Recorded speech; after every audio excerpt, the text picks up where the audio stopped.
Hello, everyone. Hello, hello. Melanie Rinaldi here. We are here for our fourth episode of Above Water series with the Coaches Conversations. Coaches Conversations Igor Kopetsky, and he will be joining us shortly. Today, we are going to be talking about how to come back or recover from any setbacks. There's Ego coming in now. So the idea is, if you're having any type of setback, like we are right now during the pandemic, if there's anything like an injury or anything happening personally in your life, we're going to be talking about that. How do you overcome that? Hi, Igor. Welcome. Happy Saturday. Happy Saturday. How's it going? Pretty good. How are you? How's everything going? Good. Pretty good. Just finished a week of very good training. So time to... I'm Awesome. starting to relax and get ready, but also a bit on a high from just having a good week. Yeah, those weeks are always the best. How did the competition go with the virtual competition that you guys just had? It was a nationals, correct? Yeah, it went quite well, actually. There was some technical issues a little bit, but in terms of the kids diving, the excitement was great. And then they got to watch themselves kind of compete and then watch the judges come in afterwards, which they enjoyed. And also it was really great to see not just the excitement that they had for the competition, but almost without exception, they came back better and more excited and hungrier. And so all those things are great as a coach to see that happen to the athletes. Yeah. I remember specifically when I was a junior mostly, and then you're starting to learn those new dives, but it's kind of like your coach is kind of like your parents, is when they tell you to do something, you don't want to do it. And so every time I came back from a junior meet, I always learned new dives. I would see other girls doing it, other girls in my group, and then I'd be like, okay, well, I can do that. Yeah. And be like, of course you're going to do that. Maybe that's just me, but I remember it was always a very good boost towards training. You come back motivated and excited to improve. Yeah. No, it's good. So today, I was mentioning before you logged in that today I was thinking about discussing how to come back from any type of setback. So this period right now, being that it's a pandemic, there are all kinds of setbacks, right? There's the unknown. There's not knowing when you're going to get back to training, not knowing if the Olympics is even going to happen, not knowing when your next meet is going to be. Everybody's kind of adjusting to the unknown and how to deal with that, as well as injuries. In my career, I had a ton of injuries. Most athletes go through injuries, even recreational athletes and people who just like to exercise go through a lot of injuries. And so I wanted to discuss a little bit about how to overcome that. So how do you feel? How are you during your diving career? I had a few significant injuries, and in fact, my career probably ended from injury. Until I was injured, I was pretty much fine, like just little things. And I would say the setbacks would be more mental, like you go to a competition where you have certain expectations, you don't meet those expectations, and then how does that impact you emotionally? The injuries and other sort of setbacks sort of came towards the end of my career, but certainly. What kind of injuries were you dealing with? I ended up having a labral tear in my shoulder.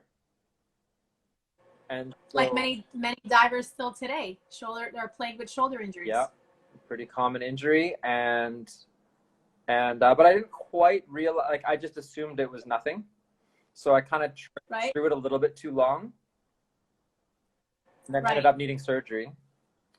And then I was just about recovered from the surgery. I was getting back into training. Feet first, things were fine. I just started doing entries on 3 meter. Again, I was like feeling good, like just ready to commit 100%. And then I did one last snowboarding trip and tore my ACL. And then then that was it. That was sort of the end.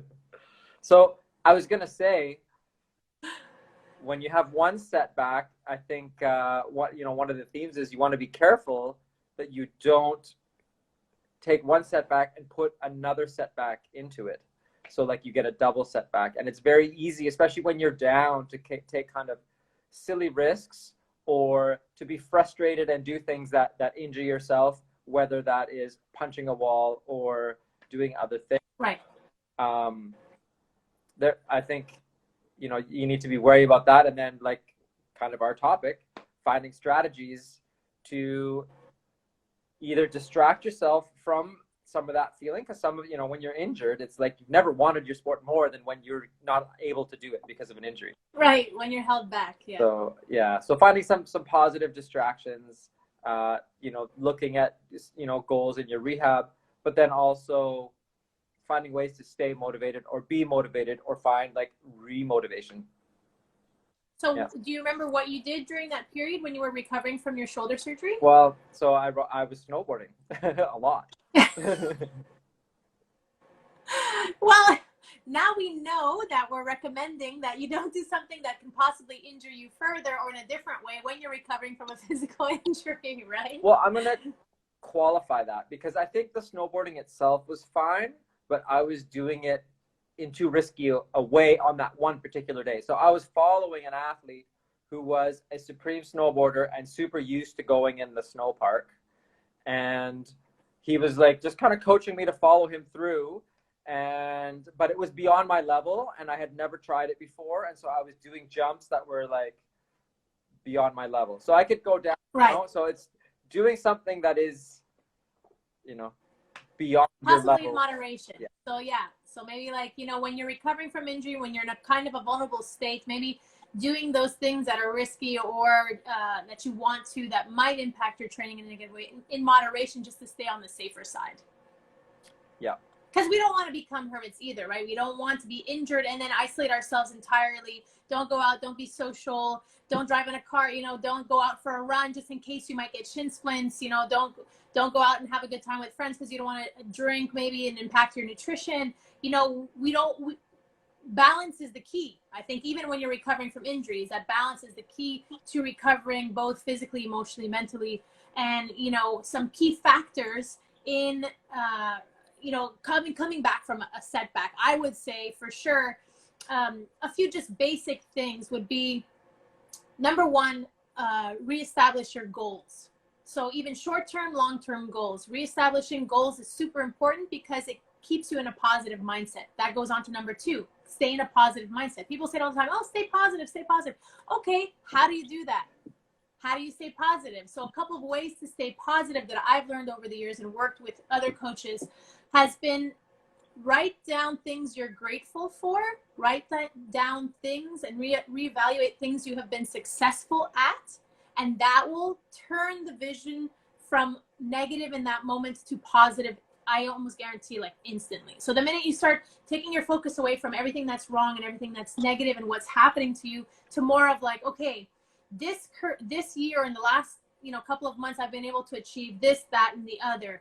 Okay, my goals are going to be reassessed. I can't go to this meet in 3 months or in 2 months because I have now an ACL tear. So my goal is going to be, okay, they told me I would be back in 6 months. I'm going to try and push to be back in 4 months. What can I do to achieve that goal? Is it realistic? Is it measurable? If so, that's going to shave 2 months off and maybe I'll be able to make the next meet. And then what am I going to do during that time? And how am I going to stay positive? Well, what am I grateful for? Your support system. So that's another super positive thing that we need to stay, sorry, I have lighting issues here, focused on is your support group. Knowing when to ask for help and knowing what your limitations are, both physically, like the snowboarding, right? Physical or technical limitations that you have at that time. Emotional ones, how much can you take emotionally and psychologically? Where is your breaking point? And what do you need to do to stop before that breaking point? So respecting yourself, respecting who you are, and then realizing, okay, this is my breaking point. Do I want to stop at that point, or do I want to learn tools and ways and methods to get a little bit mentally stronger? Because whenever you're physically injured, which I was almost always, then it gives you an opportunity to work mentally on your game mentally. So there's so many things that we can do if we have setbacks that can really turn things around and keep your focus driven towards your goals. Yeah, and Tanisha has mentioned that sort of that tricky piece, right? Like as you're injured, you can't go full time into your sport. You kind of want to, get some support network going, do some social things, have another outlet. But then from a coaching perspective, you don't want to lose athletes to then finding a social network and think, oh, actually, I like this more than my original sport. No. So yeah, it's finding how do you a deal with healthiness in there, which I think you want to come back, rejuvenated, recharged. And I think you can do that in a healthy way. And if you love the sport, even if you're enjoying your social time, and that you can look at that as an opportunity almost. So you can't train right now. Here's an opportunity. I can do some social events and do some certain things that I can't do normally when I am training.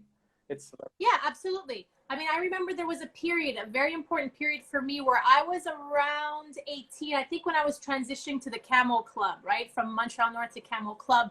A little bit before that, we're graduating high school. There's a whole lot of freedom now going to CEGEP and you're being a lot more social. And there was a period there where I really did want to spend more time with my friends. I didn't want to be so restricted in training. And I really do not regret my choice, because ultimately that faded. And the diving career brought me back long term so much more. And I think even though we're being pulled temporarily, possibly temporarily in a direction where we want to go, you have to stay focused on what you want long term. And if you and like you said, it's very important to maintain a social aspect, especially for teenagers or youngsters that are training and serious about training. They need to keep that balance.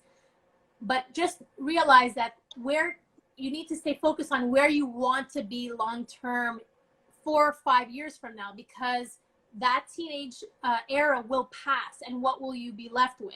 Of course, your friends will always be your friends and they will always be there for you. But if you're an athlete and you love your sport, then you can balance it out and do the social part and remain focused on bringing yourself up to another level.